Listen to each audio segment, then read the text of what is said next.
नमस्कार. आजीची माया या यूट्यूब चॅनलवर तुमचे सगळ्यांचे सहर्ष स्वागत करीत आहे. मी अंजली भावे नाशिकवरनं बोलत आहे. माझ्या पहिल्या व्हिडिओला तुम्ही मनापासून उदंड प्रतिसाद दिला त्याबद्दल तुमचे सगळ्यांचे मनापासून धन्यवाद.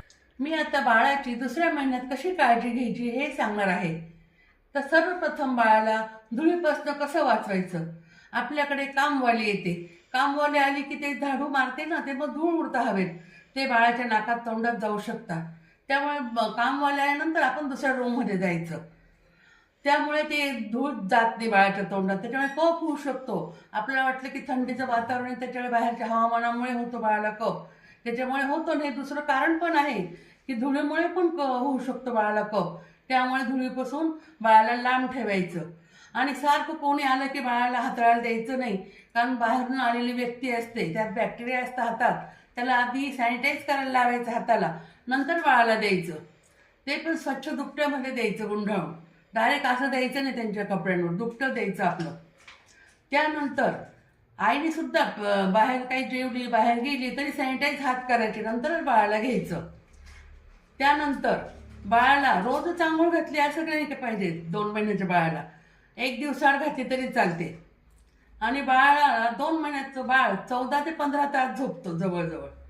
नंतर त्याला फिडिंग केल्यानंतर परत कालच्या व्हिडिओत तुम्हाला सांगितलंच आहे की त्याचा ढेकर कसा काढायचा. ढेकर काढल्यानंतर त्याला उलटी होत नाही, नंतर त्याला गॅसेस होत नाही, पोट दुखत नाही. त्यामुळे ढेकर काढणं हे अत्यावश्यक आहे. आणि त्याला उठल्यानंतर लगेच फिडिंग करायचं. बाळाला शी सुटल्यानंतर भूक लागते, ते काही सांगू शकत नाही. ते रडलं की घ्यायचं असं नाही, ते उठलं की थोडा वेळ त्याला फिडिंग करायचं. नंतर ते आपली प्रोसेस आहेच, ढेकर काढणे हे काढणे, ते तुम्हाला सांगितलंच आहे. त्यानंतर बाळाला अंगुठी तर कालचं पण सांगितलं, त्याच्यात बदाम द्यायचा. घुटीमध्ये काल बदाम आणि सोन्याची अंगठी त्याच्यात उघळून द्यायची. त्यामुळं काय होतं, बाळाच्या चेहऱ्यावर तेज वाढतं आणि बदामामुळे बुद्धी पण वाढते. ते आवर्जून द्या. नंतर बाळाला थोडंसं खोलीत फिरवा, थोडंसं घेऊन इकडे तिकडे थोडंसं, त्याला पण जरा बदल वाटतो. नंतर त्याच्या पाळण्यावर एखादं खेळणं ठेवा, असं फिरतं खेळणं ठेवा, म्हणजे त्याची नजर एकटक राहायला लागते, सगळीकडे बघतो तो. आणि मेन म्हणजे जे बाहेरचे आवाज येतात ना, डीजे फटाके, ह्यापासून बाळाला लांब ठेवा. त्या बाळाचे कानाचे अवयव फार नाजूक असतात, त्याला तडे बसण्याची शक्यता असते. आणि दुसरं म्हणजे घरात भांडे लावताना एखादं भांडं पडलं आणि बाळ दचकलं तर हे समजायचं बाळाला छानपैकी ऐकू येतं. त्यामुळे ते एक बघायचं, बाळाला कसं ऐकू येतं. भांडं पडल्यानंतर बाळ दचकतं म्हणजे त्याला ऐकू येतं, याचा अर्थ ते बघायचं.